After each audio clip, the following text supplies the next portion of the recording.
Lantas bagaimana dengan 22 Juni? Ini pasti yang dimaksud adalah kalender Pranoto Mongso. Jadi kalender Pranoto Mongso itu merupakan turunan dari kalender Saka Jawa yang baru yang dimodifikasi oleh Sultan Agung Mataram. Jadi urut-urutannya adalah Saka Jawa yang lama, kemudian dimodifikasi menjadi Saka Jawa yang baru. Dari kalender Saka Jawa yang baru ini ada turunannya, yaitu kalender aboge yang dipergunakan sejak kurang lebih di abad 18 atau tahun 1700-an.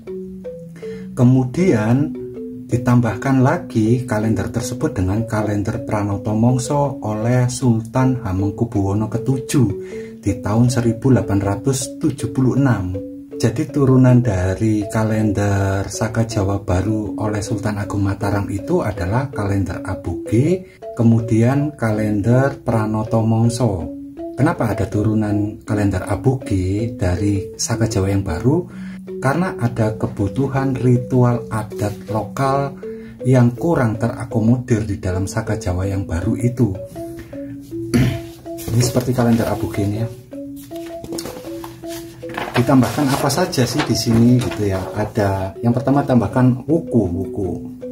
Kemudian Satworo, lalu ada Astaworo, lalu ada papan itu seperti Nagadina. Nah, ini untuk kebutuhan ritual adat dan budaya masyarakat Jawa Kejawen di saat itu, di tahun 1700-an mulai dipakai kalender Jawa aboge. Secara siklus yang dipakai sama-sama Hijriah, sama-sama mengikuti peredaran bulan antara tahun Jawa Saka yang baru dengan tahun Jawa aboge, sama-sama menggunakan Hijriah. Bedanya adalah adanya penambahan wuku, Satworo, Astaworo, lalu ada Nagadina. Ditambahkan di situ jelas untuk kebutuhan spiritual dan ritus budaya lokal. Turunan berikut dari Saka Jawa yang baru ini ada lagi, yaitu Pranoto Mongso yang dihimpun dan dikodifikasi oleh Sultan Hamengkubuwono ke-7 di tahun 1876. Jadi mitologi dari Pranoto Mongso ini sudah hidup di tengah masyarakat, dan yang melakukan pengkodifikasian, membuat sistemnya itu adalah Hamengkubuwono ke-7. Beliau melakukan pengkodifikasian ini dengan observasi alam secara langsung. Beliau memperhatikan peredaran matahari. Kenapa 22 Juni? Karena posisi matahari itu berada di utara, di puncaknya, hendak balik ke selatan. Itu adalah puncak musim kemarau, sehingga pergantian tahunnya ada di situ. Lalu observasi alamnya yang memperkuat itu adalah pergantian tahun, itu adalah rontoknya bunga-bunga dan dedaunan. Jadi sudah puncak musim kemarau, kemudian berhembusnya angin timur. Perubahan angin itu yang dijadikan kodifikasi oleh Sultan Hamengkubuwono. Saya akan sertakan tabel Pranoto Mongso ini yang pernah dimuat di majalah Jerman, Strand and Weltraum. Saya akan sertakan di sini yang disajikan oleh seorang geografer, yaitu Dalt Juni. Ini tabelnya. Nah, yang berbeda dari Pranoto Mongso itu sistemnya mengikuti peredaran matahari atau solar, tidak mengikuti rembulan, tidak sama dengan Hijriah. Jadi Pranoto Mongso ini memang sengaja dibuat untuk pedoman kalender pertanian, masa permulaan pertanian. Nah, apakah boleh merayakan pergantian tahun menurut Pranoto Mongso? Ya silahkan saja kalau itu yang emang dipercaya. Tetapi menurut saya kalender Pranoto Mongso ini dibuat sebagai pedoman untuk bercocok tanam. Jadi secara peredaran siklus dia tidak mengikuti Hijriah, tidak mengikuti bulan, tetapi dia mengikuti matahari. Kalau kalender Jawa yang secara khusus untuk ritus budaya itu, masyarakat Kejawen saat itu lebih condong menggunakan kalender aboge, karena dianggap lebih mengakomodir unsur-unsur lokal. Karena kalender Pranoto Mongso ini mengikuti peredaran matahari yang sama dengan kalender Masehi, maka pergantian tahun itu selalu hampir sama di tanggal 22 Juni.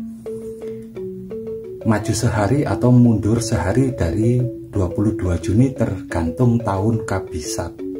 Nah, ini berbeda sekali dengan perhitungan yang dipakai oleh Aboge yang menghitung weton secara neptu secara manual. Berbeda juga dengan kalender Saka Jawa baru yang dibuat oleh Sultan Agung Mataram yang berdasarkan peredaran bulan atau hisab dari peredaran bulan.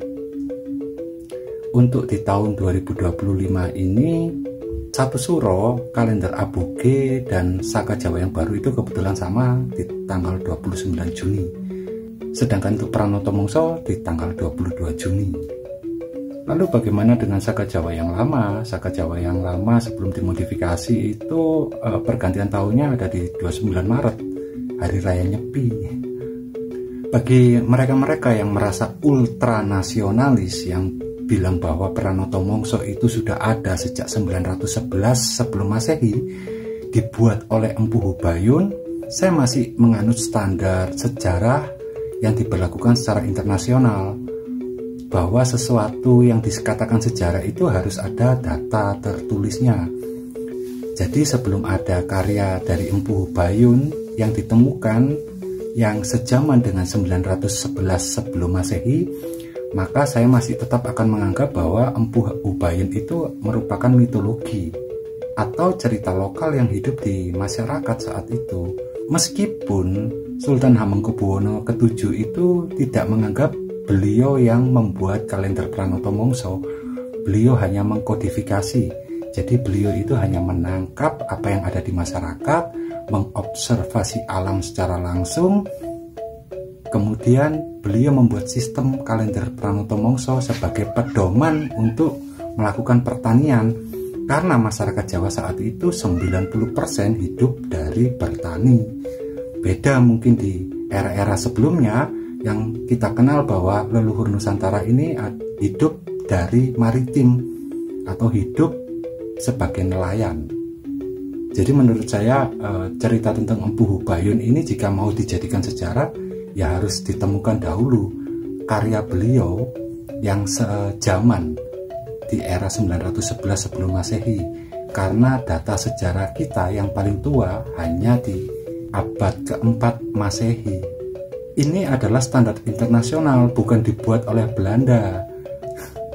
Dan yang mencetuskan sejarah itu ketika ditemukannya bukti tertulis atau data tertulis itu justru dari Perancis, bukan Belanda. Kemudian dipakai dan dipergunakan secara internasional. Nah,